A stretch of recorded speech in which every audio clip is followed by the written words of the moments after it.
financé par les revenus de la phase 1 et la durée de vie opérationnelle pourrait s'étendre à 12 ans minimum.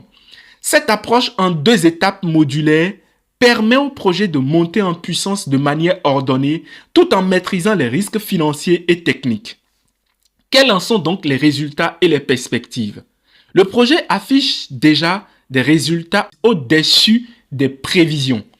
En effet, en 2024, les objectifs de décapage et d'extraction ont été dépassés avec 215 000 tonnes de minerais bruts extraits, soit 143% du plan initial.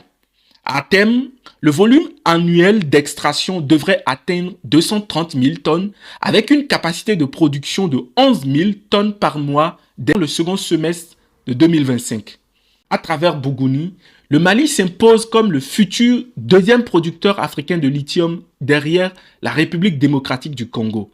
Le pays pourrait représenter jusqu'à 14% de la production continentale de lithium dès la fin de l'année 2025 selon les projections de Benchmark Mineral. Avec les projets jumeaux de Goulamilan gérés par Ganfan Lithium et Bougouni gérés par Kodal Hainin et l'État malien, le Mali devient un acteur central de la chaîne de valeur mondiale des batteries dans un contexte où la sécurité des approvisionnements en métaux critiques devient un enjeu géopolitique majeur. Mais quels seraient donc les enjeux et les défis en termes de souveraineté?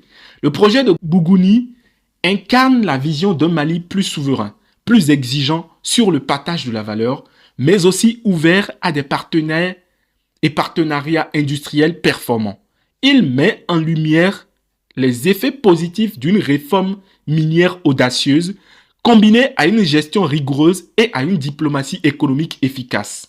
Par-delà les chiffres, Bougouni symbolise une nouvelle ère, celle d'un pays africain qui choisit de transformer ses ressources en outils de développement industriel, en moteur de croissance inclusive et en vecteur de souveraineté stratégique. Mais s'il nous était permis de rêver, et si le Mali devenait une puissance industrielle du lithium, le rêve d'une batterie 100% africaine?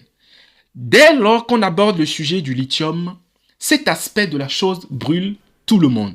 Imaginons un instant, dans 10 ans, dans 20 ans, le Mali n'exporterait plus simplement du concentré de spodumène brut.